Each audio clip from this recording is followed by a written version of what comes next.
I appreciate knowing that before we even started recording, you essentially said, this movie is not good. It is your fault that I watched it, and I don't want this on my feed. The fuck, man? Oh, we'll get into that. Oh. I don't know where I was going with that, but Kevin Smith. You know what's funny? This is the second time, though I would posit in a lot of ways, it's the first time we've talked about a Kevin Smith movie on this podcast, because most of the podcasts pre-2018 aren't great. They're fine, but it's a different time and a different place and a different group of people doing the show. I have found a much more interesting group of people, aside from Mike White and a couple other people, to do the show with, yourself included. So let's just say, for the sake of argument, this is the first time we've talked about a Kevin Smith movie on this show. And on this episode of the Culture Cast, I'm joined once again by my good friend. He's all the way from Wake Up Heavy, and Cambridge and Wishawn, another show, but that's a monthly show. The other show is... It's kind of monthly right now. You're like Jack FM, playing what we want when we fucking want it. Yeah. Your friend and mine, the host of Wake Up Heavy, Mark Begley. Simple just shit itself. I was expecting something Michael Park said, but it would have been said more intelligibly than mumbled. Like, I don't know if you watched the making of this movie, but he mumbles a lot. Yeah, that John Goodman quote kind of sums up my consensus of the movie. So we're going to be talking about Red State on this episode. What is this, man? It's like Craigslist for people who want to get fucked. I thought Craigslist was Craigslist for people who want to get fucked. Right. We're getting laid, boys. She wants all three of us at the same time. It's gonna be like fucking my mom. This is what happens when parents block porn sites, man. They make socially backwards kids. Bet you boys want to get up to the devil's business, don't you? So get drinking, because I ain't drinking alone. And I don't let no man in me unless he's got at least 2 beers in him. Yes, ma'am.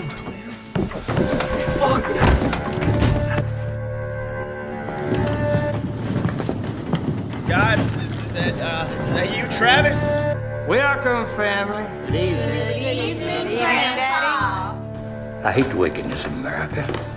Rampant fornication, adultery, abortion, flagrant sexuality. Everywhere. Hey, you fucking bitch! Let me the fuck out of here! And it's up to the righteous to curb the spread of this disease. You mind taking children out now? Gonna get grown up in here. Send the sinner straight to hell. Send the sinner straight to hell. God doesn't love you. Let's fear him.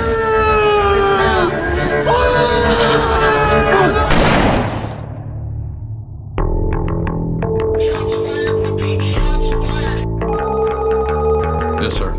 It's dawn here now, but we can be fully mobilized and on site in an hour. Come out with your hands up, and you will not be harmed. Repeat, you will not be harmed. I think it's the use of the word repeat that makes this work every time.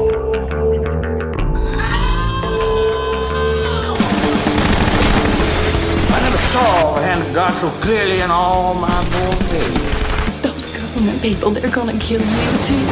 You get down on your knees and pray. You said this was going to be a simple in and out, sir? Simple just shit itself. Talk about fear of God. I fear God. You better believe I fear God. How much you think a cross like that costs? You mean the dollars or common sense?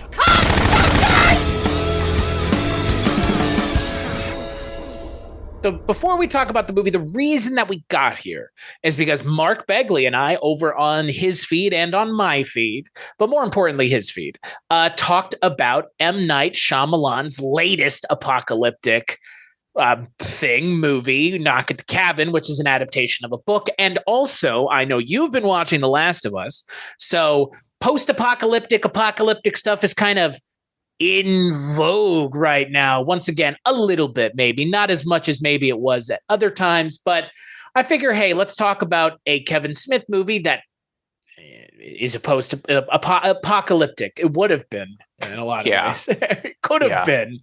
Well, Yeah, I was geared. It's been a while since I watched this. I think my friend Ronnie and I did a movie date with this movie back in the early 2010. So he moved back to Fresno, I think in 2013. And I'm like, well, you're here now. I'm here. I work from home a lot of the time. He wasn't doing much of anything. And I said, let's get together and watch movies. And I believe it was his suggestion. I don't think I even knew that Kevin Smith was still making movies at the time. I figured he had retired. That was what I heard. He was one of those guys that retires and then comes back, retires and comes back, or says, I'm only going to make this amount of movies and stop. Like, you know who does.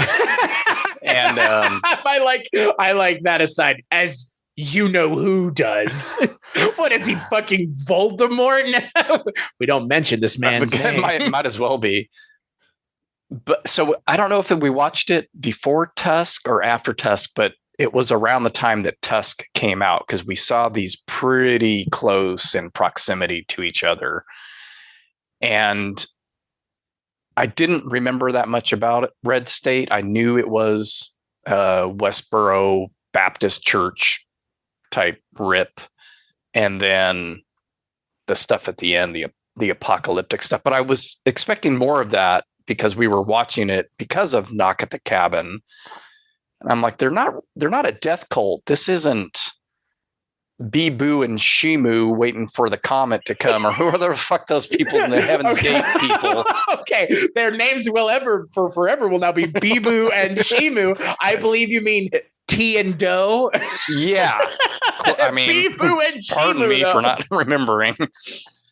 So they're not a end times cult necessarily, but like many of those fundamentalist groups, they believe we are living in the end times. Like I said, on Knock at the Cabin, they've been saying that for millennia, because all that stuff happens all the time.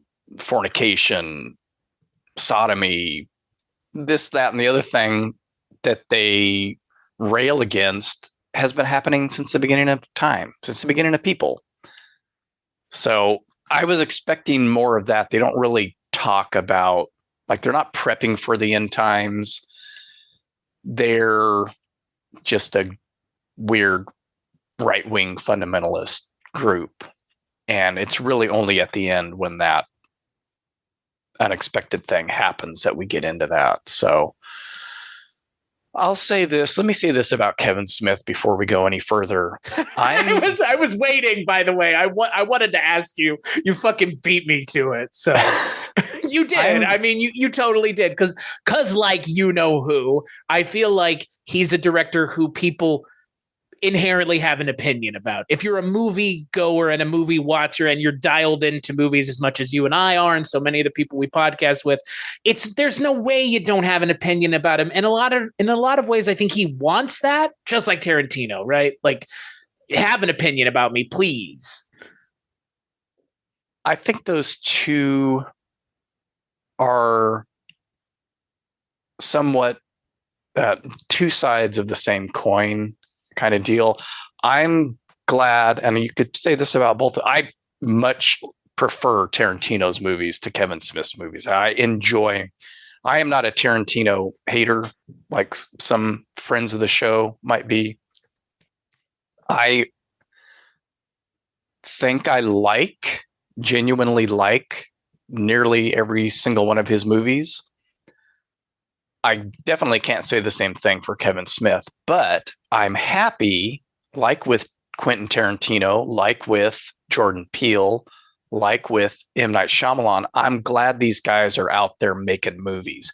I'm glad for him that he is able to do this by hook or by crook. However, I read a little bit about this film in particular and how it got its funding and how it was, an ongoing project of his for about 4 years from inception to completion. And good on him, I say.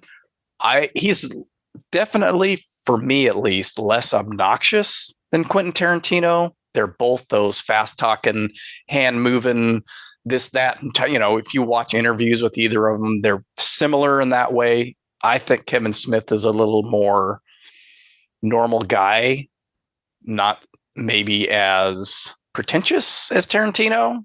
I'm definitely not as pretentious as Tarantino. I've only watched probably 5 or 6 Kevin Smith films. Clerks, pretty shortly after, at least it made it to video because it was a big thing, like She's Gotta Have It and like Reservoir Dogs. These, again, up and coming guys who just got it done somehow. And then Mallrats and Chasing Amy. And after Chasing Amy, I just completely lost interest. I'm like, this guy is not making movies for me. And I've seen this twice now. I've seen Tusk, which I actually had been meaning to go back and rewatch because it's insane. Yes, please sign me up. I'll do that. And you know what? Let's just stop this show and do that instead, because the fact that anyone is uttering the words, I have been meaning to rewatch that movie, is music to the ears of the person who thought it was the funniest fucking thing when it came out almost a decade ago. So it's it's a fucking funny movie. It's not I find it to be a very funny movie. Yeah, it's not a good movie, but in a lot of ways, neither is this movie. But you know what? Right. I fucking love this movie. This movie is so. It's if like the guy who made Clerks made a movie about religious people, and it's exactly that. I mean, in Clerks, there's a lot of no punches pulled, and in this movie, there are very few punches pulled, which I think is very off-putting for a lot of people, myself included. But I don't mind a director who goes, fuck your expectations. Here's what I'm trying to do. And I like you've already mentioned, there are few and far between of those directors still around from this time, let alone doing it now, who are just coming into the industry now. I think it's easier in the industry now, given the amount of access to various forms of places to put your media, YouTube, any streaming platform. But like Kevin Smith got it done in the fucking 90s, like in the system, quote unquote. Like nobody gets to do that anymore. That's not a thing. His movies, for me, are about as subtle as a sledgehammer. Yeah. And that's the thing that keeps me from enjoying them more than I do. This one, I don't think Red State is necessarily a bad film. And Tusk, as bizarre as it is a lot of fun. And that's why I've been meaning to watch it, because I saw it in the theater. And that was it. So one time when it came out, the movie the $5 it made from the theater. Yeah, me and my friend Ronnie went and saw it. I think because of this, and we're like, oh, he's doing something different now. It's not this ensemble of these fucking knuckleheads who I can hardly stand. Just scream like I like Jason Lee and other things. I do not like him in Kevin Smith movies. Not even in Mallrats. No, he is obnoxious and annoying to me in Mallrats. I cannot stand that. Like up here acting like the whole fucking entire movie just drove me nuts. I get it. Yeah. Yeah. So that is what I think of when I think of Kevin Smith, is like, we're not going to be subtle about anything. And that's fine. And that works. There's no nuance in any of these movies.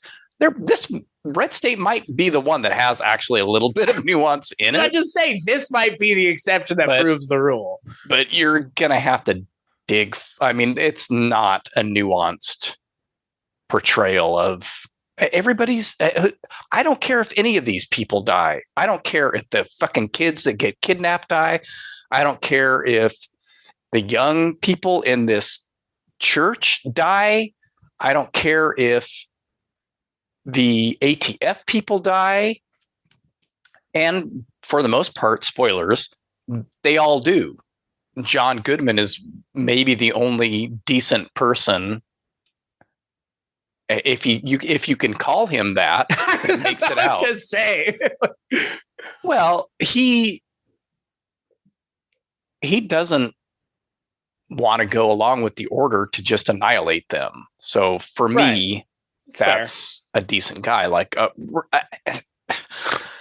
because of Waco and because of these other things, right? Just make sure there aren't any survivors, so there are no witnesses to claim we fucked up. Or doesn't that feel like the U.S. government, though? I mean, as cynical as we all may want to believe we are, like, I don't know. Like, okay, so Kevin Smith and me first, because I do want to get my moment of zen with that.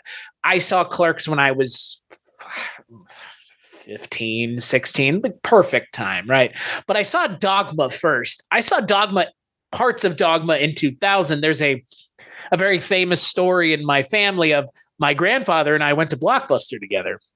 And the mistake was sending me and my grandfather Blockbuster together with nobody else, because we would just rent whatever. And him and I saw Dogma and said, let's rent that. Look, I had seen Total Recall. I had seen Predator. I had seen all kinds of things because of my grandfather. We would go to a condo on the Texas coast every summer, and we would watch movies that he would bring from his VHS collection. And one of them happened to be Predator. One of them happened to be Total Recall. I mean, look, whatever. Those are classics. Those are good movies. I saw Die Hard when I was probably like 7 or 8. And then, a couple years later at my parents' house, and we go to Blockbuster, we bring Dogma back and made it about 10 minutes into the movie. Let's just put it that way. The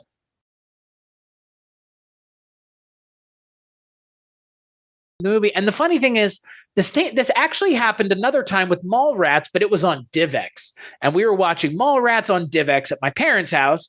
And we got about 5 minutes into that movie, right about when they're standing outside of TS's, it's either TS's house or TS's girlfriend's house. And they're talking to her dad, Michael Rooker. And they're just cursing up a storm, saying fuck and every other, as they would say, pejorative in the book. And my parents turned it off. So that was my exposure to Kevin Smith. Once I got a little bit older and I figured out how to, rent movies myself or buy them myself, I watched Clerks and Dogma and Chasing Amy. I remember seeing Clerks 2 in the theaters with the fucking donkey show. I mean, again, these were movies that spoke to me as a teenager growing up in the mid 2000s, as they were meant to, I think, in a lot of ways. Or, obviously it was made for people your age and my age and almost nobody else, Gen Xers. And then Kevin Smith has maintained his pop culture relevance to millennials as well, which I think that's impressive. I think you would probably agree, being able to kind of be maybe less so with Gen Xers who have gotten older, but definitely millennials who have gotten older and kind of been that in-between gap now. I think a lot of people my age either find those Kevin Smith movies funny or, like yourself, don't care anymore. And I also get it, because the dick and fart joke humor, I think, look, I haven't even seen Clerks 3. So, that gives you an idea of how much I've kept up with Kevin Smith. So I haven't. I didn't even realize there's a sequel to Tusks coming out. It's called Tusks with a $sign. And Moose Jaws is apparently happening. So, okay, great. I saw Yoga Hosers, though. I did not. Woof. Well, yeah. Buddy. Well, buddy. You know what? I would actually be willing to revisit that movie, just because, again, similarly to Tusk, it was maligned by the mainstream, and it's like, guys, he wasn't making this movie for you guys anyways, so like, no shit, you don't like it. Like, when Tusk came out, I remember people going, this is the worst movie of the year. And I'm sitting there thinking to myself, if a Marvel movie came out that year, that can't be the case, because most Marvel movies around 2014 were pretty bad, guys. Like, they were not the shining beacons on the hill that they were in. Probably from 2018 to 2020 is when Marvel was like peak. And then even it's now kind of diminished in its pop culture importance. So people going, Kevin Smith doesn't make movies for me. Yeah, he's making movies for himself. I think you and I know that. It's pretty obvious. And so people are going to have very strong opinions about it. In a lot of ways, something like Skinamarink is very close to Clerks. Either you get it or you don't. And if you don't, you probably don't like it. And that's perfectly fine. There will be enough people that it does resonate with that will defend it and will like it and will probably and maybe will prop it up enough. Kevin Smith talked to the right group of people at the right time, and they propped up his career to get to where it is now. And good for him. No, I was going to say, I see that a lot when his films come out is he makes movies for himself and his fans. He has a fan base and they're going to go and watch his movies. They might not like every one of them, but that's who he's making movies for. The people that connect with the humor, the unsubtlety, the whatever. Pop culture references. Yeah. I think the most, or the one thing that I've watched the most of his was that comic books show that he had for a while.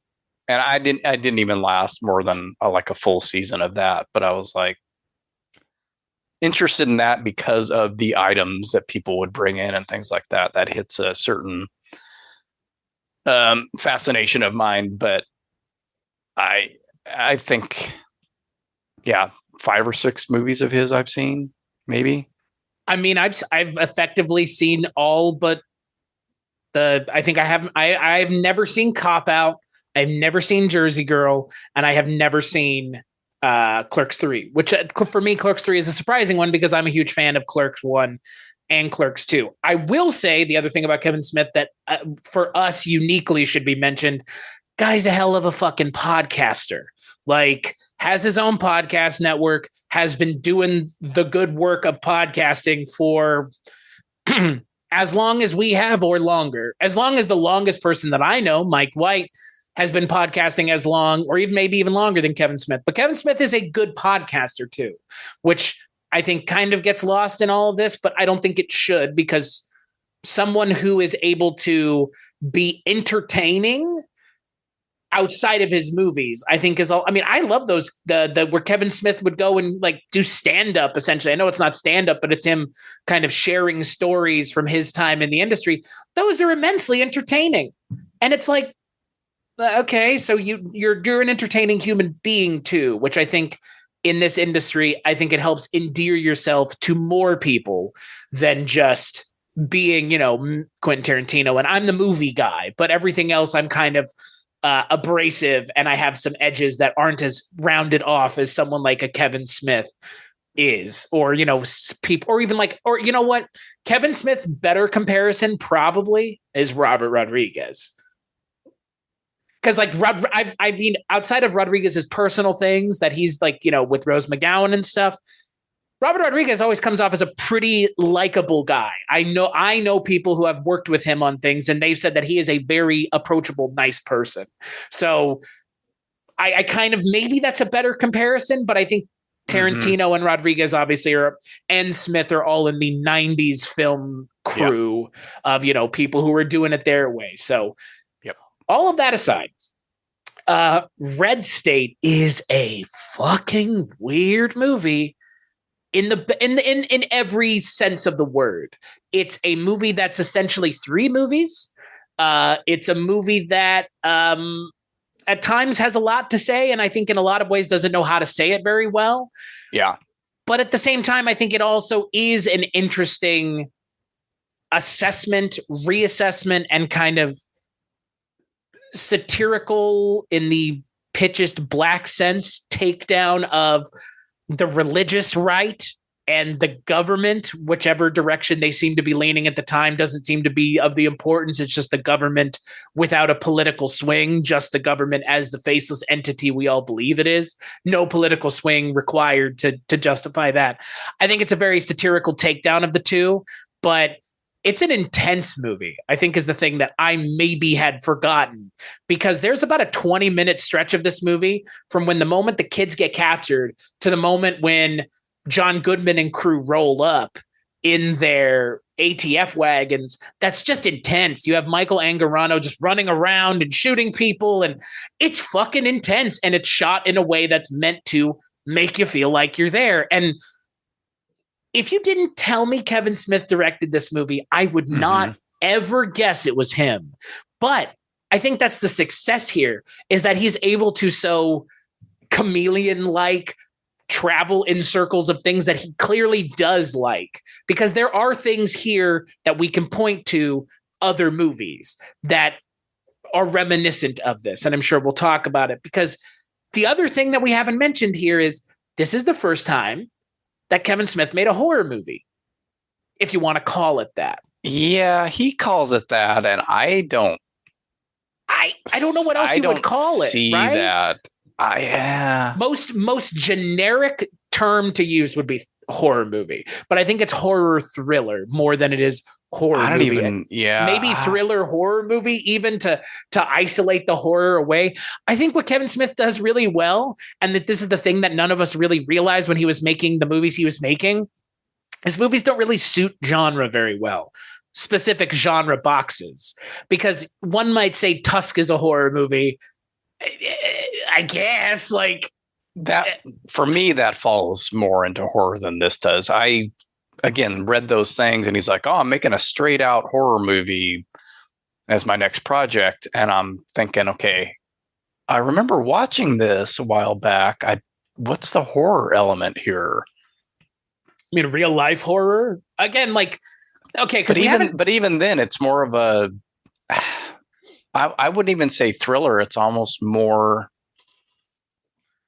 like a political, for some reason I keep thinking of Dog Day Afternoon just because that it has a kidnapping aspect to it and it's tense and all that stuff. But I don't know. I just don't buy the horror title for this.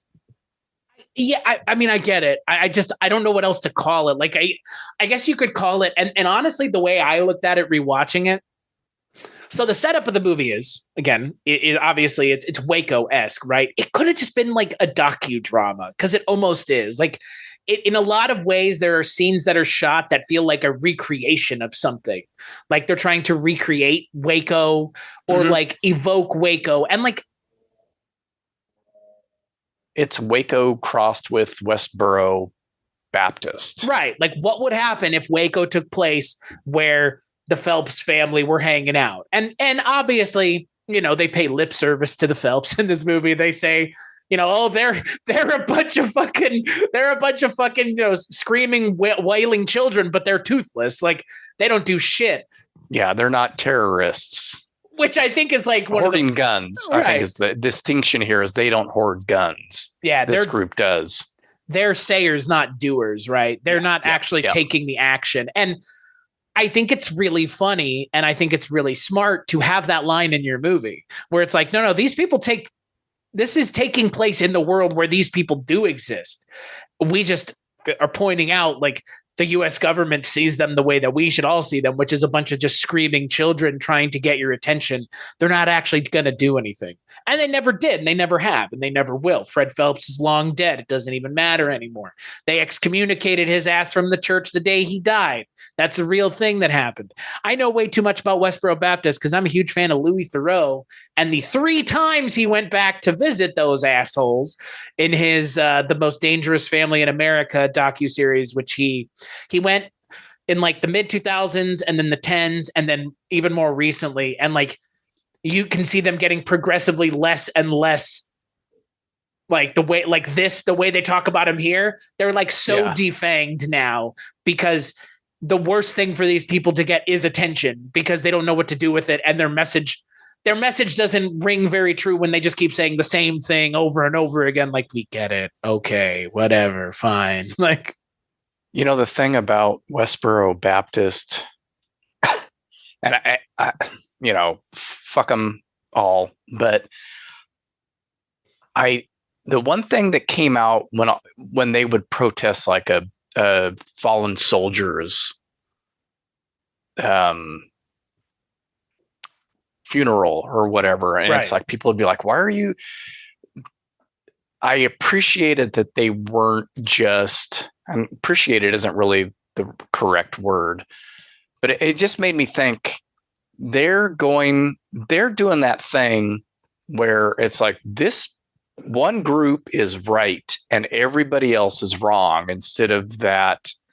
I think they mentioned Unitarians. Michael Parks mentions Unitarians in one of his bits in his sermons, who, if you've ever been to a Unitarian church, it can be a little bit discombobulating because it's like everything's fine Every religion is leading to the same place type of thing. Wait, what? Yeah. Unitarians.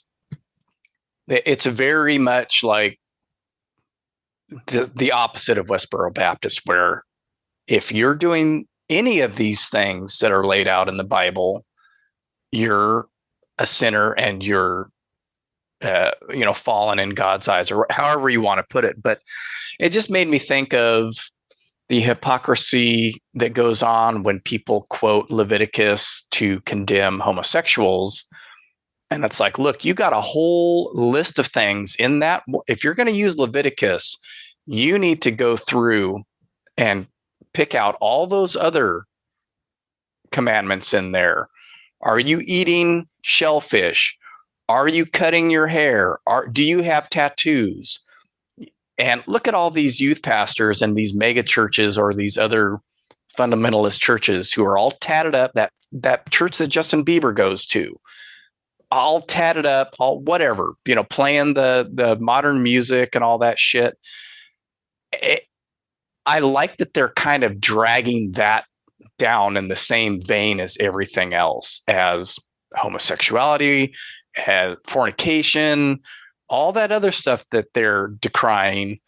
But yeah, you other groups are cherry picking what's okay.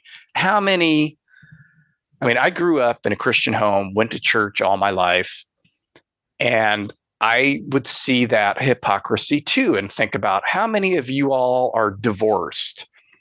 How many of you cheated on your spouse? Did you then stone that woman to death? No, you didn't, because we're not dealing with Old Testament law anymore as Christians. That's how it's supposed to be. That's all gone now. Jesus got rid of all that.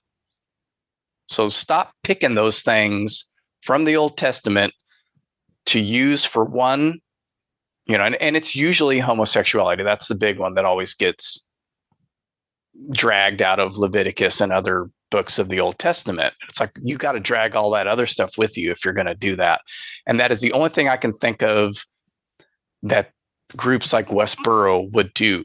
Like, why are they protesting this soldier's funeral? And there's something in there that they're railing against. And it's like, okay, fine. I get that. I understand it. Maybe instead of saying appreciate, I can just say I understand that viewpoint of like, it's all or nothing. You guys don't get to keep picking different things to be okay with. Divorce, cheating on your spouse, all that stuff. I mean, it's just ridiculous. It's all ridiculous. I mean, again, I'm in a lot of ways, I don't agree with anything that they've said, but I do appreciate, like you do, someone who's willing to say what they believe in. I mean, you've marked yourself as an asshole, but at least I know.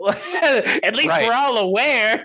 We know where you stand, right. And it's firm against all these things, not just this. I mean, of course, they're famous for the one quote in particular, but they are famous for one thing: God hates fags. Yeah. And you know what? There's a lot of that in this movie. I was about to say that's all there is in this movie. And I think if for me, that not just them, but those three fucking kids out of their mouths, like every other word. Yeah. So it's either fuck or fag comes out of their mouths. And I didn't get, I didn't get what Kevin Smith was trying to say about that. Also what I didn't understand, because obviously this, we have the Phelps family, the Coopers, dialed up to 11 here. So obviously, like we talked about, the Phelps family hates homosexuality. They rail against that over, I would think, everything else. If you were to ask old Fred down in hell what he hates the most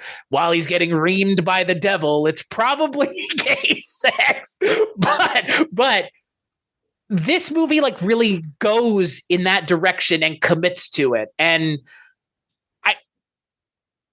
I guess if you're gonna do this way, this is what you do to make it have the most impact is you don't pussyfoot around and pretend and look for something else that they actually don't care about. You make these people care about the things that the actual assholes actually care about. Because as far as I'm concerned, showing it that way, yeah, it's a little ham-fisted because it is, but I think it kind of works. And man, that scene of Michael Parks giving that sermon is fucking horrifying. It's just, you can't look away for the entire monologue. And Kevin Smith is so smart. He has Michael Parks essentially 2/3 in frame, but just in the background, you see the cross and you see the guy, what you think is a person, moving on the cross ever so slightly, just to give you an idea that that this is, you've seen this before if you've seen any of the Phelps stuff.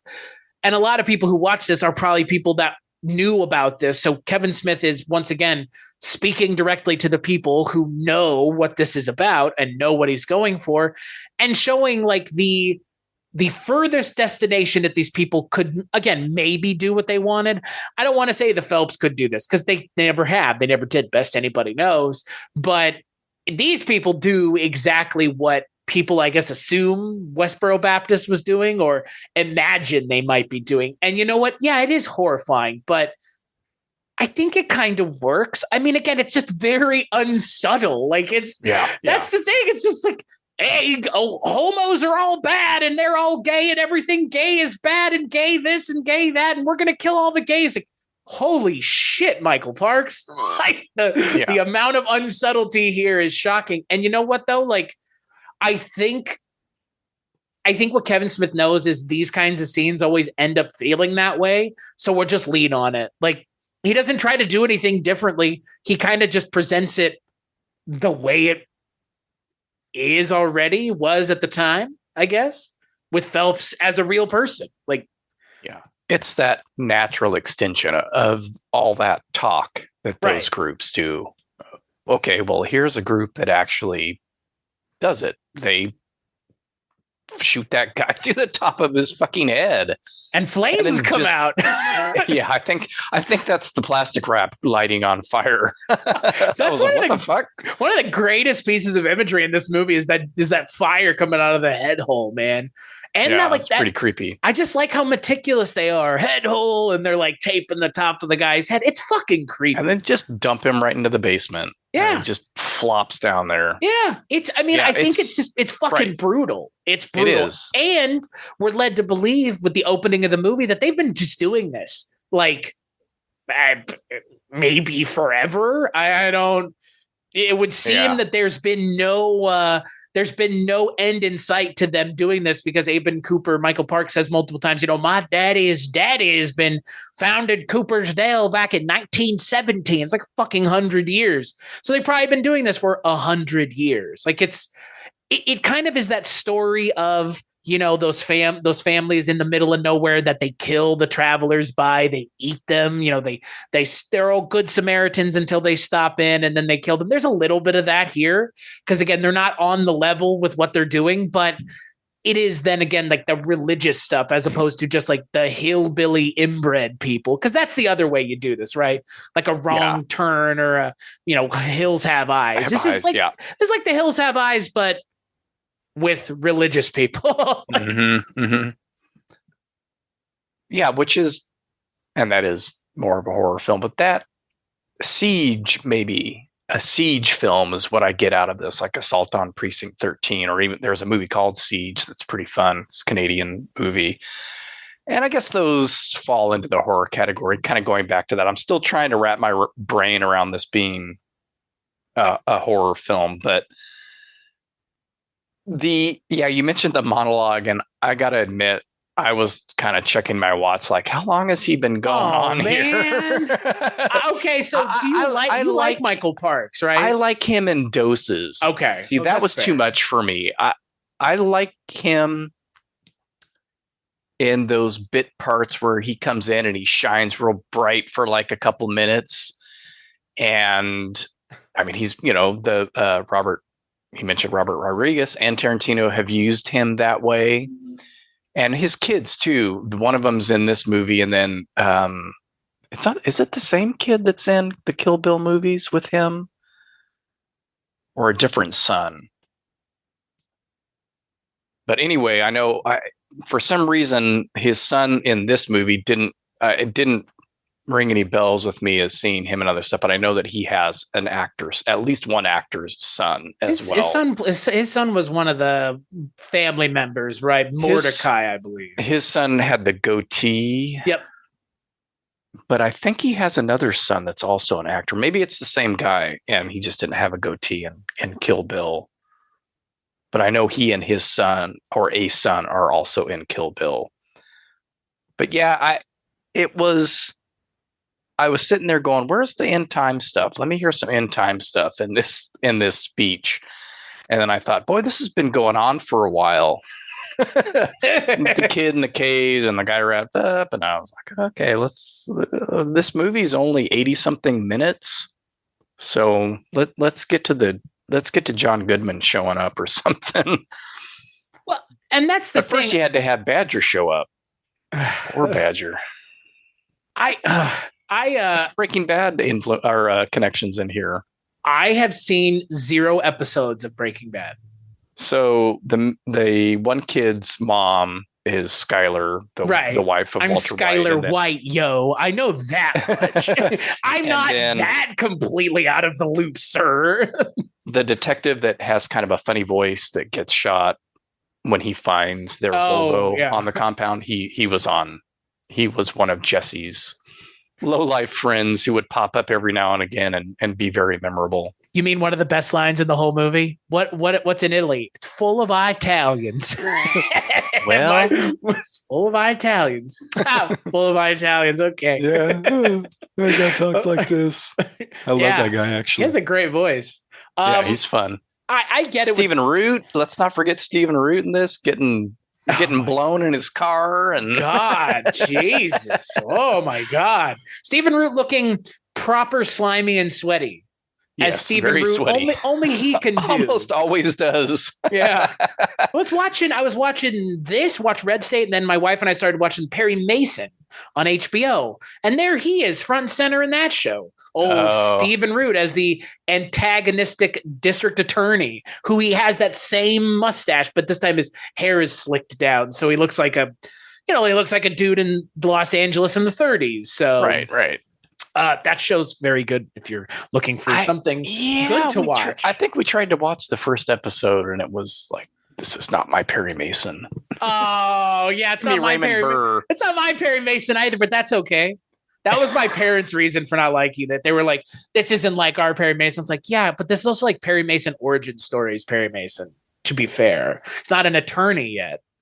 And yeah, I've caught a few of the old Perry Mason movies on TCM over the last couple of years too, which was like, I didn't know this was a thing. I thought it was just the TV show. I love me some Raymond Burr. His like old man Perry Mason. Hell yeah. With William Catt. Isn't that the actor's name? The Greatest American Hero plays Paul Drake in those movies.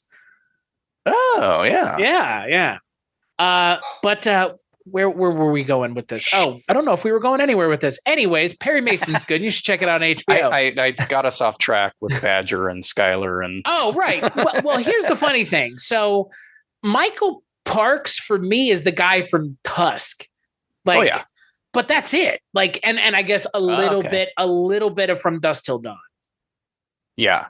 Like right at the beginning, right? Which is, I think, to your point, that's the way. And I guess he plays the same character at the beginning of Kill Bill. That's the same guy, right? That's the same character. He dies in From Dusk Till Dawn, but that's the same character in Kill Bill. Yeah, he's a sheriff in Kill Bill. He's a sheriff in From Dusk Till Dawn, isn't he? I haven't watched it in a while. That movie's great. They're the ones that show up to find the massacre. Yeah, and then he's the one that shows up. He shows up at the beginning of From Dusk Till Dawn in the convenience store when they have the woman hostage, and he's like with what the fuck is that actor's name? John Hawkes? Is that him? Yeah. He's in that. It's them two, which is again weird given where their careers would end up. I get it about Michael Parks though, because like I like him in this movie and I buy into it.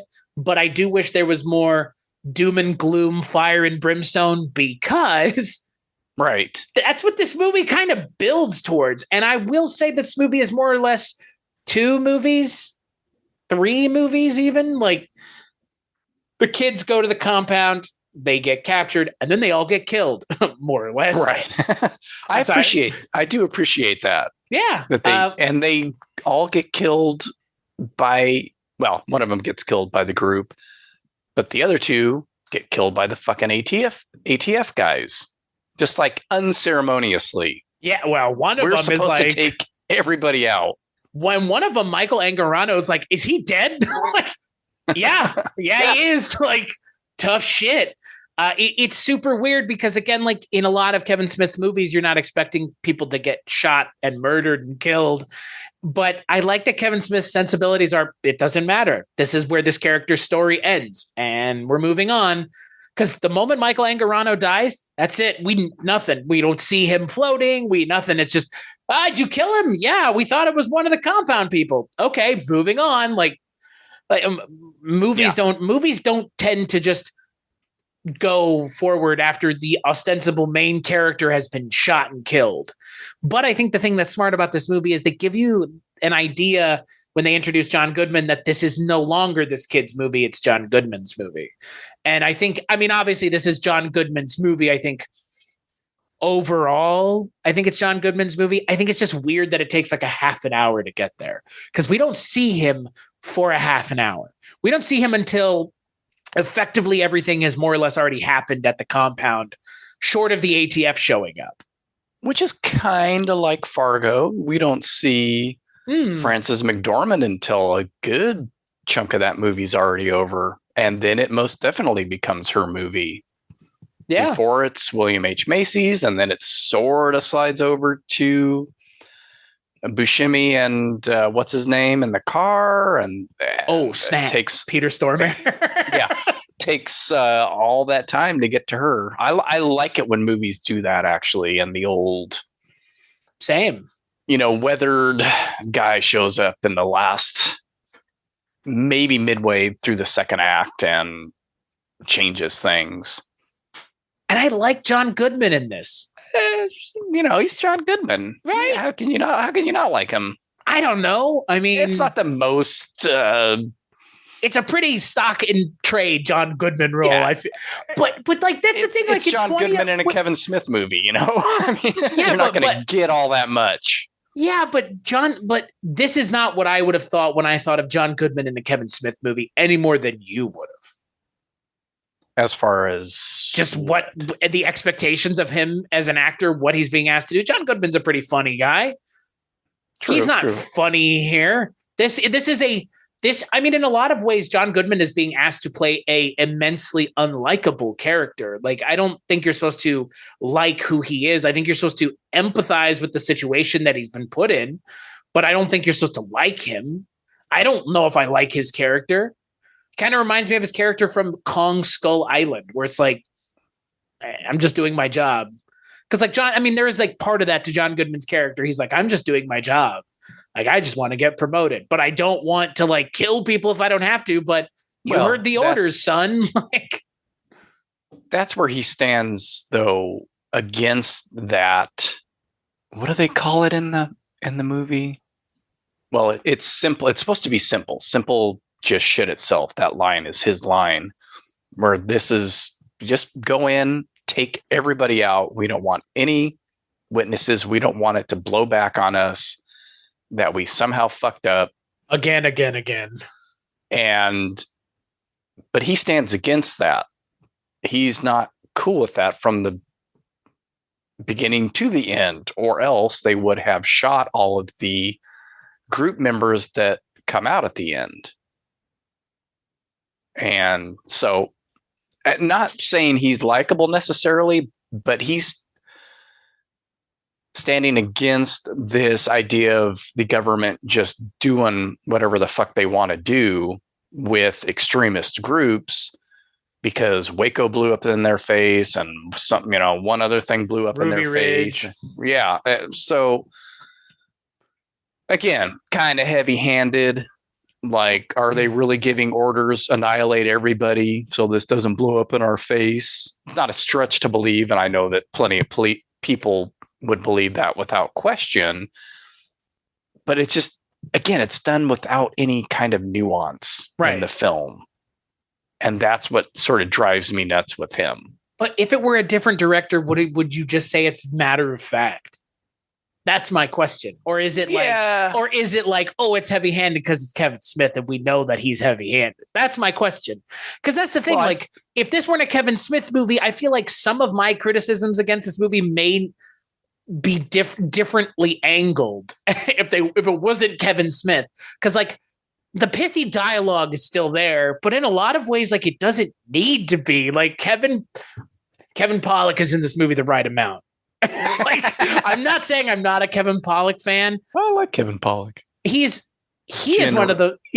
I you know what I'm going to say. He's one of those actors who's in small doses. Yes, and I knew because I'm starting to think of like, so he's on the Marvelous Mrs. Maisel, and it's always better when it's just little doses of him. He's a great character actor. He does a fantastic Chris Walken. Maybe the best Chris Walken impersonation other than Chris Walken himself. But for me, he's a great character actor. Jay Moore. Come on, man. Does Jay Moore do a good Kevin or Chris Walken? Yeah. Oh, that's actually the first time I heard somebody do an impression of Christopher Walken. And I was like, oh my God. Interesting. I do love Jay Moore. I'm a fan of Mafia, so that's why I'm a Jay Moore fan, and very little else. Kevin Pollak, also a podcaster, apparently, unbeknownst to me. But if you go and do a little research on Mr. Kevin Pollak, he also is anybody not a podcaster anymore? That's maybe a fucking better question to ask. I do also think that, outside of the people that we've talked about, supporting cast is fine. Kind of don't understand why Melissa Leo is in this movie. Like, I'm glad she's here. She always knows how to look that way. Yeah. She's a gorgeous woman. Like, and they always are just like, you gotta look like yesterday's like the hot shit. Like, come on. We're gonna give you the bangs and we'll make you just look rough. I know. She does play that part well, though. This seems kind of fit for her, where she can be a little unhinged. Yes.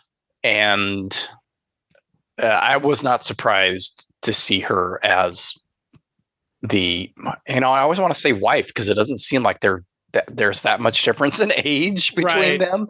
But it's what's his name? Aben Cooper. Aben, that's right. That's an interesting name.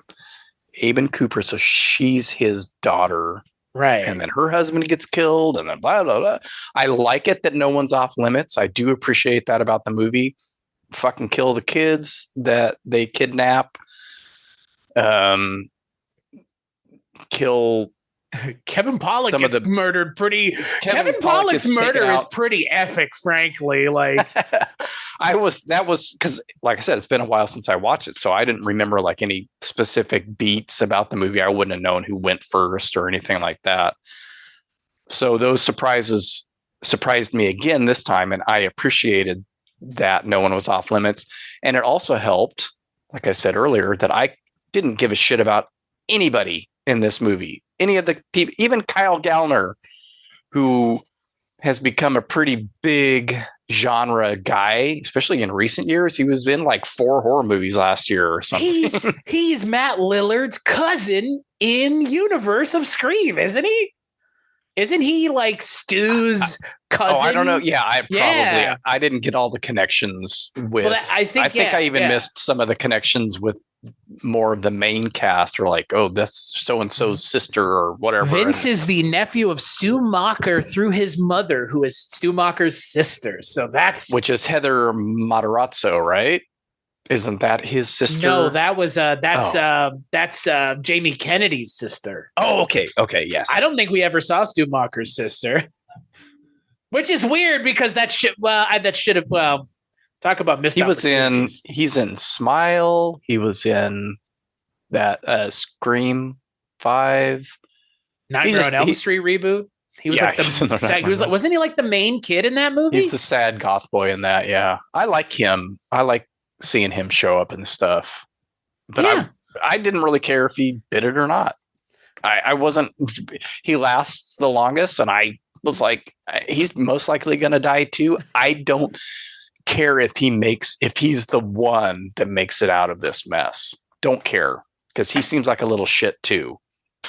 But maybe less than his friends, but still he's a shit.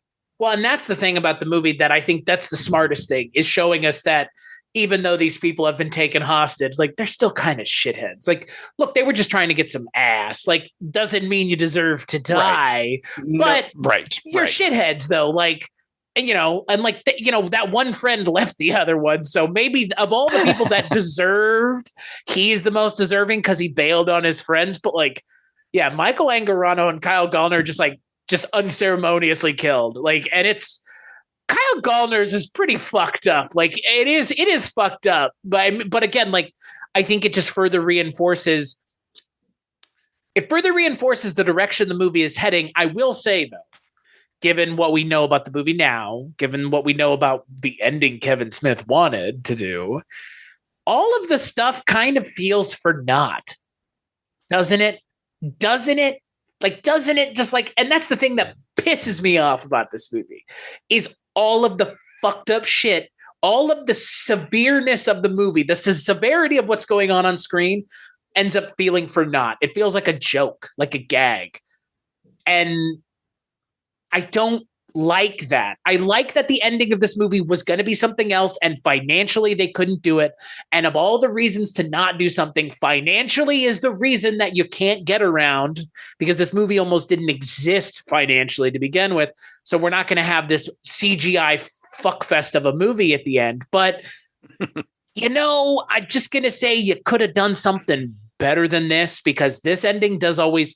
Still, even now, as much as I appreciate this movie, it leaves a bad taste in my mouth. And it's not the kind of taste that you can get out by chewing a piece of gum either. It's a lingering bad taste that sticks for days, because the ending is just like, it's almost like mea culpa. I couldn't do the ending I wanted, so let me tell you a joke instead. Yeah. As far as the severity of it goes, I actually appreciate that, again, only because he's trying to show us that both sides are as bad as the other. This extremist religious group taking out homosexuals and fornicators, even the ones that aren't, because those three kids aren't. I mean, right. And it doesn't matter, because the stuff that they are doing is just as bad, is basically what Michael Parks says, almost as bad or nearly as bad. You were going to have sex with a woman. The three of you in one room were going to have sex with a woman. That's just as bad. That's in the Bible too. Right. Don't do that kind of shit. That's why Sodom and Gomorrah got destroyed. They don't distinguish, just like the U.S. government does, between the good and the bad. They don't care. Right. So both sides are the same or as bad as the other. And that's the message I get from the fact that two of the boys get killed by ATF agents. And they also kill the daughter that's trying to leave. Her and Kyle Gallner together. That one tech ATF guy shoots the both of them. And that's our orders. So that's what I'm going to do. No witnesses. So I can kind of buy into that. Now, as far as the ending goes, I think I like the ending that they had to go with, more so than what they were planning on doing. And I'll let you explain what they were planning on doing. I watched the clip yesterday, but that's the first I'd ever really heard of it.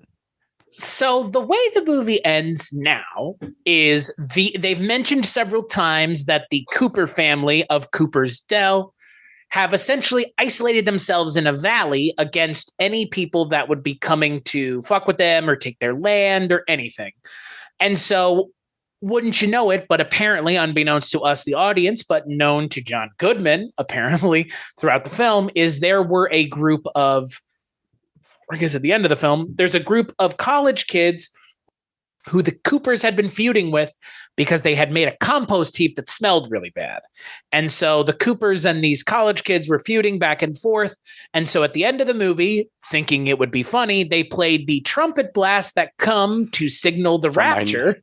From my nightmares that we talked about on Knock at the Cabin. Right, exactly, which is what made me think of this movie 1-to-1.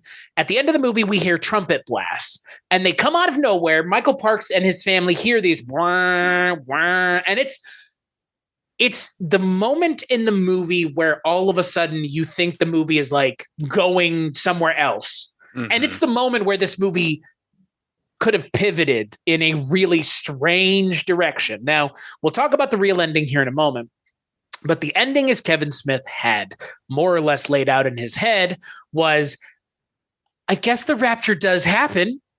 And John Goodman, while he's being yelled at by Ibn Cooper, passes out, comes to. All of the parishioners that are left start exploding, their heads and chests exploding, which, look, precedent for that is not unknown. If you've seen Dogma, he does it in Dogma. He literally does that to Matt Damon and Ben Affleck in that movie. Or at least Ben Affleck gets his chest and brain blown up. So this is precedent set in Kevin Smith movies for this happening. They start exploding, and then all of a sudden John Goodman sees an angel descend and kill one of the lasting parishioners, and then puts his finger up to his mouth as the four horsemen of the apocalypse ride by, signaling the rapture, which my wife pointed out to me directly because we watched the kind of animated ending together, so that I was like, so I want you to understand where the movie ends up going. Could have gone. She goes, well, then wouldn't it make the Coopers right? And I was like, well, I guess so. I mean, in a way. But they're killed, but they're taken out. They're not killed raptured. Anyways. Right. They're not raptured. Right. They're sent to hell. That's what the angel is doing. He's condemning them. John Goodman is left. Right. So that's not the ending we got.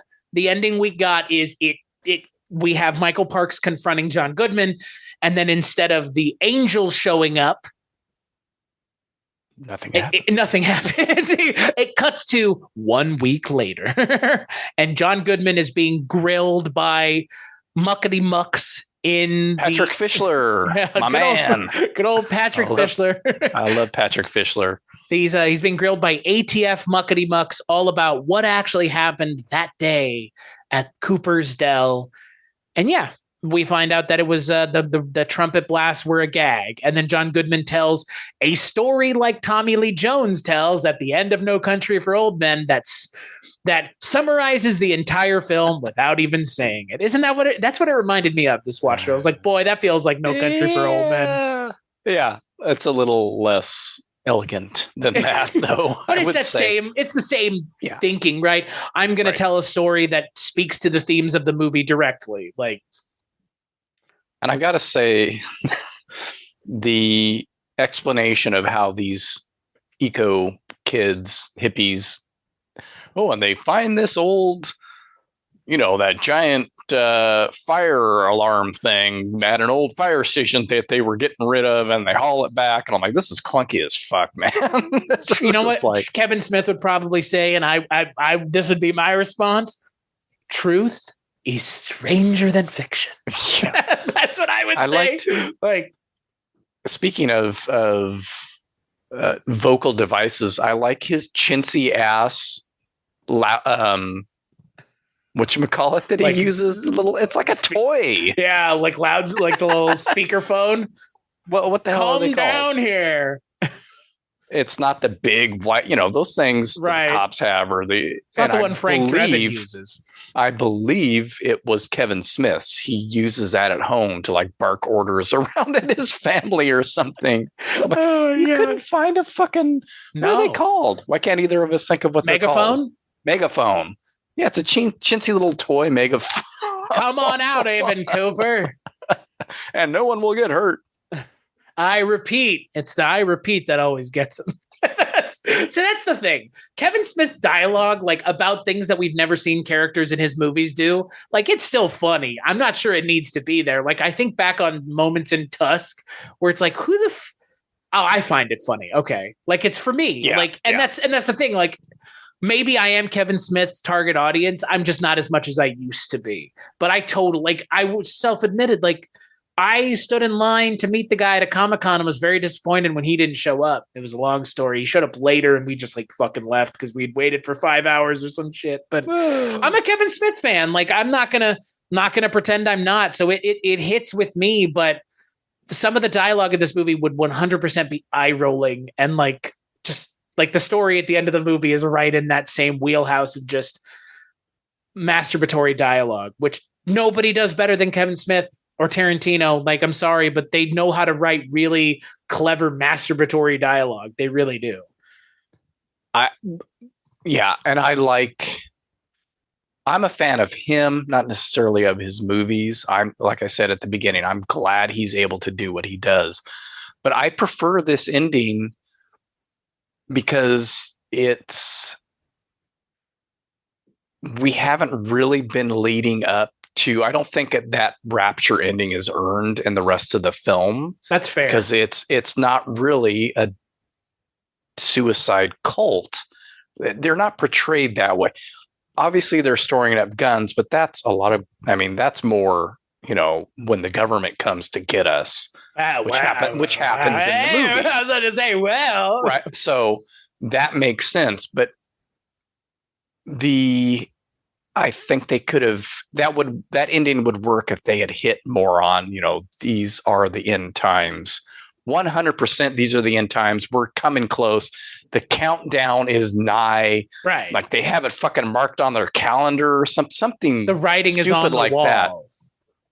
But it's really just that idea of all these groups always think it's the end times. But is the rapture is the question I have though, and again, this is an ideological question. Is the rapture not happening the day that the ATF shows up and raids their compound? Is that not technically their rapture in their minds? Like, that's my question. Like, is the rapture actually a real thing that affects all of us, or is it their rapture that happens the day they're finally raided? And therefore it never, you know what I mean? Like the Phelps family, the rapture never came for them. Fred Phelps dropped dead, but it's not like ATF ever showed up. Waco, on the other hand, like the rapture happened. Is that their personal rapture? They could view it that way. But they should have reinforced it throughout the movie more. And I think to your point, way, it needs to be there more. And even I think to your point, if it maybe it was there more and they cut it out on the editing room floor because the ending that they wanted they couldn't get. I don't want to say that much because that feels like a cop out, but like there are moments in this movie where you could see like the scene going a little longer or them maybe having a different thing to say as opposed to homosexuality specifically. It's other things. Like I wonder, and like, well, look, that's a movie we can only think about, never conceive, but like I do wonder, maybe was there some of that give and take, and it's not like they approved the script with the ending the way it was and they just changed it the day of and it's like, oh, scrap the giant angel shot. It's like they knew they had to change the ending from the moment they went to shoot the movie. So I wonder if it just got changed, like a lot of the rapture stuff got taken out, so it's like more of a bait and switch and less of like a earned ending. I think it would still work though with this ending if you had more of it, because then it's like, oh, you're thinking as an audience member, is this really happening like they said it was going to happen? Yeah. And it's not that. I'm not thinking about the rapture though during the movie, even with the comments about the end times. He talks about natural disasters, and it's always, I hear this when these earthquakes and things happen in specifically Middle Eastern countries, like that's God's condemnation of that area. And you're like, well, we have plenty of fucking earthquakes here. Of course, they happen in San Francisco, so they can point to that and go. Or he mentions the flooding in New Orleans, which is one of the most sinful cities in the world. So there are little bits and pieces of it. I think more of it would make the ending hit harder. Like, oh yeah, you fucking buy into this shit. Perfect timing. Thanks, Eco Compost guys, for doing that, because they were geared up for it and it brought them out. without their weapons because they had nothing to fear. Right. And it's not really that. That to me would hit a little bit harder. I don't know if that Rapture ending, man. I don't know if they had gone with that. I don't know that it would work. It would be one of those fun, like, oh, ha ha ha, ATF guys, these nutballs were right. But they don't get raptured. They get destroyed by an angel. Yeah. I mean, that's what the exploding is the invisible knife going through their hearts and their heads. Right. You know, I liked that there is an alternate ending to this movie. I think it's a little unfair in a lot of ways to people who have watched the movie to say, well, there's this other ending that we wanted to do, and it's a complete fucking 180. Like this is so far from the reality that this movie presents. Like all of a sudden angels start showing up and shit. Like, whoa, wait, time out. Wait, this actually happened? Like in a lot of ways I am with you. Like 100% it would not have been earned if it had happened because the movie is going in a completely different direction. But I would like to have seen it. But I will say, yeah, the ending as it works now is kind of in a lot of ways the perfect ending for the movie, because the movie in a lot of ways is about not giving the audience what they want. We don't get to see the heroes survive. They all get gunned down. We don't get to see John Goodman's character. Again, he does what they say, and then he doesn't do what they say, and he still gets promoted anyway. So like, right. Even our hero gets a quote hero gets the benefit of doing the right and wrong thing. So his moral compass, who knows which direction it's spinning. And yeah, there are some people left. So even the villains survive the movie, quote unquote, the villains. So it's ultimately in a lot of ways, like the movie's intentionally unsatisfying. And I think maybe, just maybe, it is the perfect ending for this movie to just tell the audience to go fuck themselves. Like, because in a lot of ways it totally is. Like it's all those, you know, screw the audience jokes from The Simpsons, right? Where it's like you're expecting one thing and it's something completely different. And no, it is that different thing. And this is not a bit. Like that's what it is. Like, yeah, like in a lot of ways, the movie deserved this kind of 100% subversive ending. Because yeah, like all the hoops it has to jump through are such bullshit. Like, and it was college kids with a compost heap, and then they got it's like, how much further does this go? Like, is this just a lie you caught yourself in? Like, who, like what? It was Mad Libs at this point? Because at some point it feels like it's supposed to be a joke, and it's just you're like standing at the edge of the cliff looking over and you don't jump, and that's where this movie is. It's like it's gone as far as it can go without going over the edge, and Kevin Smith knows that. And I think again, it's going to work for every third person in the room. If that, it's not going to work for everybody. Clearly, I think more people would have been satisfied if it had been the aliens, pretty much angels coming down from the sky and killing people. I think more people would like this movie if that had been the ending. Like it would have been more of a mainstream success. Chariots of the Gods, my friend. Eric Von Daniken shows up. It's true. They're all blue-eyed and blonde-haired too, which would be which, you know, I mean, hey, you know, for that group of people, fine. I like this movie. I'm glad we rewatched it, but it is not an apocalypse movie. Yeah, I think the ending either way is tacked on and an easy way to wrap things up. Like, how do we get out of this without actually just killing everybody? And I like the idea of rapture stuff just because, like I said, I had those nightmares when I was a kid. And I think one of the best shows in the last 20 years, The Leftovers, which deals with the rapture in a very, very interesting way. I had that on before we started because I've never seen it before. Oh man, yeah. My wife and I ate that show up, man. Yashar, who we did Crimes of the Future with, that is his favorite show of all time, and he talked about it on the Last of Us podcast about how much he likes it. So it is definitely one, like I just said, one of the best shows of the last 20 years, hands down. That would make it one of the best shows of all time, dude. Amazing cast. Everybody. I love Carrie Coon. She's outstanding in it. Justin Theroux. That crazy lady. Justin Theroux. There you go. Connection back. That's Louis Theroux's cousin. Oh, no shit. Yeah. Yeah, Louis Theroux, man. Fantastic show. Yeah, It's a Louis Theroux and all them. fantastic show. Yeah. I need to actually sit down and watch it because I'm only in like the first half an hour. It's interesting. The girl that's in Scream, the last 2 Scream movies, and Yellow Jackets is in it when she's younger. Regina Hall. Yeah, it's really good, and it's a really fascinating concept. And I won't spoil it, obviously, but the end is pretty satisfying.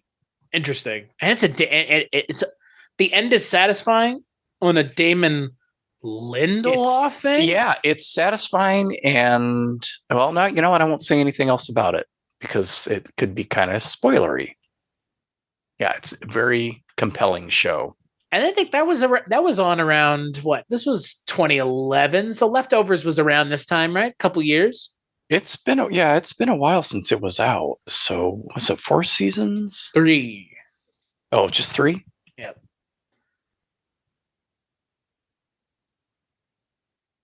$2014. The point of reference why we talked about this movie was the trumpets, of your dreams.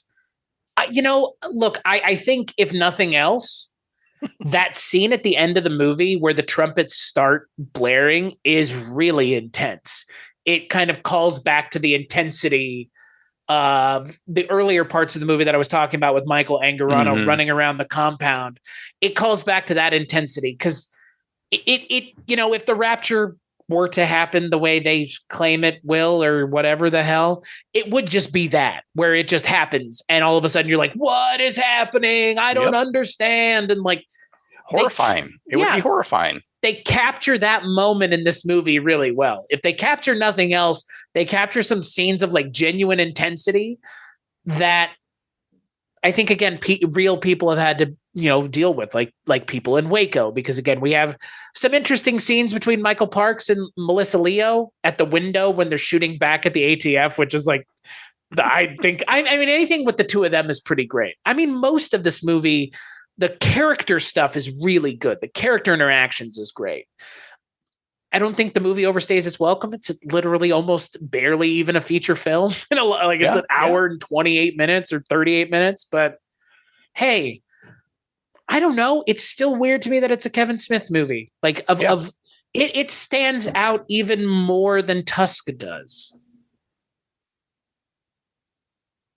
That's why I think I had no concept that he had done a movie like that until my friend mentioned it. He's like, yeah, did you know that Kevin Smith made this movie called Red State that's all about, I don't know why, if it was an end times thing that we had been discussing that brought it to his mind or what. It's like, oh yeah, we should watch it, or you should watch it. And I'm like, okay, I'll check it out. I haven't really been interested in anything he's done in years, so why not? And yeah, I'm looking at the cast list for The Leftovers right now. You should look at it. It's just fucking stacked. Ghostbusters Afterlife's Carrie Coon, I've been told. That's how she's. I like her a lot. She's in seasons of what's the show with Bill Pullman? Oh, The Sinner. Yeah, is she in one of the seasons of that? Yes, I believe she is. Yeah, Regina King. Regina King. I knew I was not saying the right name. I do love me some Bill Pullman. Yeah, Bill Pullman's great. He's great in that series too. That's another very good series, especially that first season, man. The Jessica Biel show? Yeah. The season with her is warped. Yeah. It's fucked up. I'll have to watch it. It's been one of those things that Netflix has been suggesting to me forever. So I think that's my favorite. The first season is my favorite. It's pretty twisted, and Christopher Abbott's in it, who I like. Jessica Biel's really good in it. Hey, Stephen Williams is in The Leftovers, for fuck's sake. All kinds of people. Great show. Great.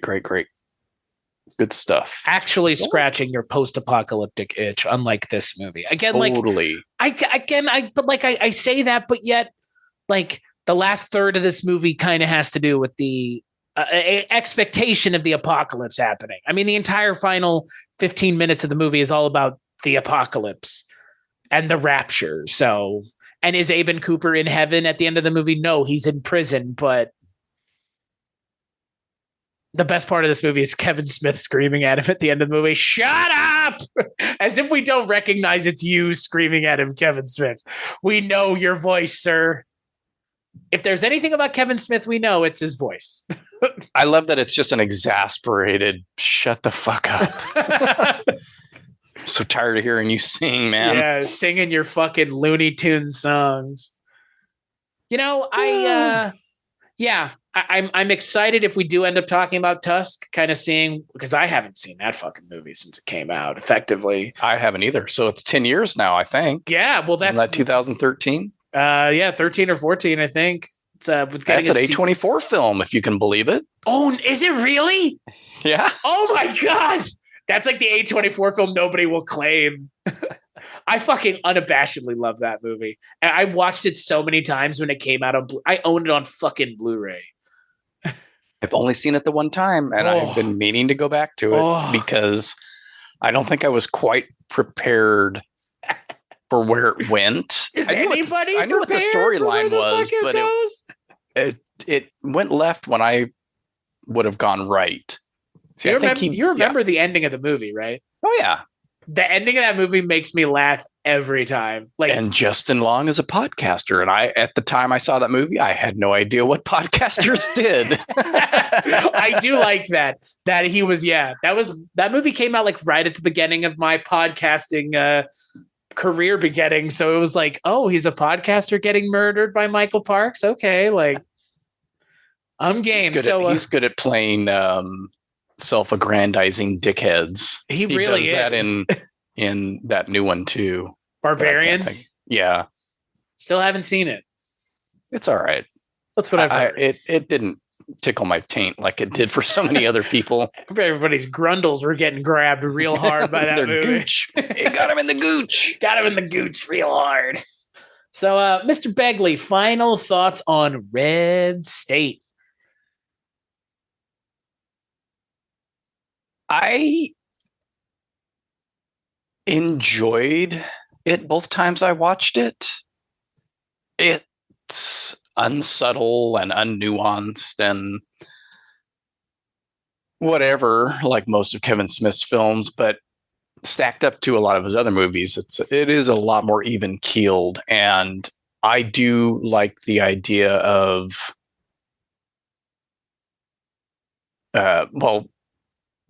those kind of groups. I like movies about extreme religious groups, and I also like that. I appreciate that in this movie, no one's off limits.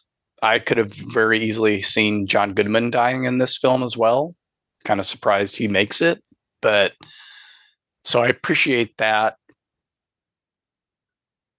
And it's worth a look. It's a different Kevin Smith film. If you don't like stuff like Zach and Miri Make a Porno or whatever the fuck that one movie is called, then maybe you would like this. Damn, Mark. I've never even seen that movie. I didn't even realize it was his movie until yesterday. That's a pretty fun one. Justin Long has a great bit part where he says, and I quote, "I'll be your Sherpa up the mountain of gayness." and he's doing like his like very low Justin Long voice too. I don't know how else to describe it.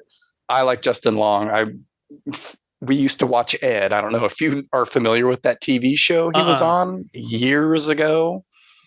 And that was my first exposure to him. And I've liked him ever since. Mine was Galaxy Quest. Oh my gosh. Yeah. Yeah. Where he plays like the Star Trek nerd. That was a long time ago too, huh? Yeah. I just remember him playing like the nerdy character. I was like, yeah, it kind of works. Yeah. Yeah. He's pretty much a nerd in Ed too, I believe. Yeah. He's great. I'm looking, man, we're going to get to talk about a Justin Long movie at some point. That's exciting. There's always Jeepers Creepers. Oh yeah. Someday, man. I would love to talk about that movie. I I've really would. watched all except the latest one. I didn't realize what was going on with that movie until years later. I don't think any idea. of us fucking knew. I don't think any of us would have supported it if we had known. It's such a shame because it's such a good goddamn movie too. That was pre I mean, I had the internet obviously, but I didn't know about every person's personal life at every moment of the day at that time still. If you watch this movie and talk about it, you support this. Not the fucking case. Yeah. Not the fucking case. Just like if you watch a movie about the Westboro Baptist people being murdered, doesn't mean I agree with them being murdered, which is the case with this movie. And I like this movie just fine. I mean, again, I think to your point, it's a Kevin Smith movie that stands apart from all the other stuff that he's done. And you know what? In a lot of ways, I think he as a director kind of needed that. I mean, at the time that this movie came out, it was kind of at a lull and he was just, I think he was just kind of the Clerks guy, like, you know, oh, the funny guy. So the funny guy that wears weird clothes. Ha ha ha. Let's all laugh at Kevin Smith. Yeah, like that was him. And he is not that now. And, you know, there's possibly a sequel to Tusk coming out, which as someone who's a fan of that movie, I hope so. And, you know, more Kevin Smith stuff is never going to be unappreciated by me. I just need to get around to watching it. So this movie is the same. I saw it when it came out. I remember watching it that summer on DVD. I thought it was fun then. I think it's fun now. The snafu with the ending is what it is. And maybe if you had another ending, just don't mention it. Just don't say what it was. Just tell me about it. Don't tell me about it. But, you know, ultimately it's a weird little movie that I think exists in a weird time and a place where these kind of things were being talked about a lot more mainstream. And now it's like, to fucking we're past mainstream with this stuff. We've evolved from the quaint pastoral nature of them saying God hates fags to things that are so much worse that it's like God hates fags really seems pedestrian now, like in a really disgusting way. So, you know, I think Red State was a product of the time and maybe a harbinger of things to come even. So it definitely hasn't gotten any better. That has creeped into more mainstream evangelical churches. Yeah. This movie came out, I think, 10 years after Jesus Camp did, but you can see the through line from something like that to something like this. And it hasn't gotten any better. And now it's ever present all the time, everywhere, because certain things aren't unmixed anymore. They're mixed permanently and can't be separated, as they would say, though there should have been a separation, and there was supposed to be at one point. But yeah, I don't know, it feels oddly prescient in a way. And I think if this movie came out now, I think people would be, I think what's funny is if this movie came out now, people would be pissed, like right, proper angry, and like in the way that it probably wasn't then. Like if you look at the backlash, there was backlash from the Phelps family, but who gives a shit? Who cares? Boo fucking who? But I saw that and I'm like, wouldn't you just ignore this if you were that group? You're doing exactly what Kevin Smith wants. And I like that he, you know, interviewed groups, protesters that would show up. He called them on stage and had a chat with them. Yeah. That's great. You know, most people would just be like, you know, get them the fuck out of here. Fuck you. but I like, why would you just not ignore this? Why would you? Whatever. I would. Fuck those people. That would be me. I would fucking ignore it. So I'm with you. Ultimately, at the end of the day, like this movie coming out when it did, I wish it had come out sooner or like more recently, more contemporarily, because I think this movie's impact might have been read a different way, especially about the way we should treat these kinds of people. Because the thing I do want to mention as we close this episode out, the thing that we didn't bring up is the reasoning that Patrick Fischler's character gives as to why they wanted all of them killed. It's because he just doesn't fucking like them. Because fuck them. But the funny thing is that mentality, like John Goodman's character even says it. He's like, you know, if we all turn on one another, we're no better than the animals are, right? Like ultimately, if we don't understand it, and it's like, ultimately John Goodman, yeah, maybe is a little bit of a hero, as fucking strange as that may be. But you know what? These days, I don't think him and the other muckety muck, they would probably be people that are more in tune with what this group is talking about, to be honest with you. Right. Just think of who's being voted into office these days. They hold many of these views. Now, they're not voted into office, obviously, but they work for the government. And administrations have interesting ways of getting these people into these types of higher up jobs. So, right. Yeah, it wouldn't be a matter of fuck them. I hate these nuts, and be like, oh, I kind of agree with Abe and Cooper. Right.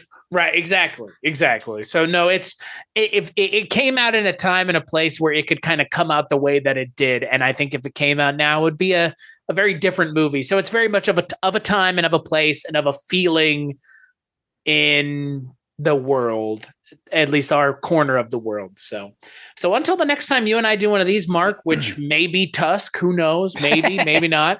Where can people find you? If they're not already looking for you. Knock. I hear you in there. Come out, Begley. You can't hide inside forever. I just heard trumpets outside. You can find me at Wake Up Heavy Recollections of Horror on Weirding Way Media. And I'm going to plug my other show, which Chris mentioned early on in this episode, Cambridge and with Sean. Also on weirdingwaymedia.com. Having a lot of fun recording that with my friend Ronnie, who is the guy that I saw this movie with, I think, or he suggested it to me, and definitely saw Tusk with, and lots of other crazy stuff. So check that one out. Everything's up at weirdingwaymedia.com. And how about you, Mr. Big Round Balls? Hey, it's me, Mr. Big Round Balls. It's my favorite line for Wild at Heart.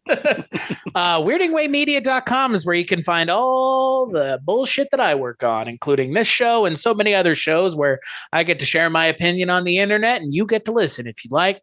So weirdingwaymedia.com is where you can go. But if you want to hear other people's opinions, that's also the place you would go, like Twisted and Uncorked, 80s TV Ladies, Filmentaries, Feminine Critique. I could continue, but you should finish for me and just head on over to weirdingwaymedia.com.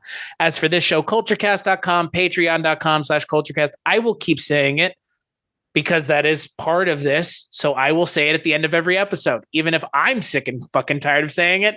I've done this 500 fucking times. Don't you think I'm sick of this too? I bet you're sick of hearing it. Patreon.com/culturecast. Yep, you can go there, but like, rate, and review the show wherever you get it. Begley, Mark, Begley, Mark.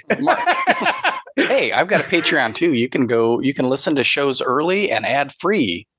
Look at that. Patreon.com/wakeuphheavy. He doesn't say that as much as I do, so you should go to his Patreon too. And as for this show, yeah, Begley, thank you so much for joining me. This was fun. Somebody's coming for you, man. The light keeps changing and I'm going, what's going on outside? Yeah, thank you for joining me. This was fun. Yeah. And as any time, maybe. On the movie. Depending on the movie. Yeah, I do know that. And as always, we'll catch you on the next episode.